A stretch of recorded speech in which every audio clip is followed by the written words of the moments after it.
suami isteri yang selalu jaga solat jemaah sama-sama, Allah Subhanahu Wa Taala akan jaga, Allah Taala akan lindung, Allah Taala akan pelihara daripada hasutan syaitan, daripada godaan manusia yang jahat, daripada rancangan-rancangan buruk yang merosakkan mereka.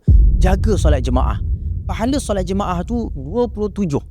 Maka bayangkan kalau suami isteri solat sama-sama, jemaah sama-sama, semayang sunat ke, semayang fardu ke, Allah akan tambahkan kasih sayang 27 kali ganda. Bermaksud kasih sayang akan bertambah-tambah. Mata tak nampak yang lebih indah kecuali hanya pada isteri. Tidak akan nampak lebih syukur kecuali apa yang suami bagi. Semua itu datang disebabkan apa? Solat jemaah. Sebab itu habis solat jemaah, baca doa ni sama-sama. Isteri aminkan, suami baca doa ini.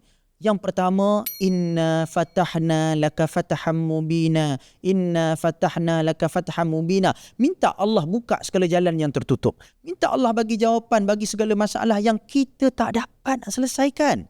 Yang kedua, Rabbana hablana min azwajina wa dhurriyyatina qurrata a'yunin waj'alna lil muttaqina imama.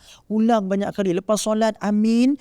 Kemudian ulang banyak kali, insya-Allah. Hidup Allah Ta'ala atur dengan cara yang baik. Walaupun harta tak banyak, walaupun kita ni sederhana, tapi hati lapang, hati tenang, hati seronok, anak-anak menjadi, hidup bahagia. Sebab apa?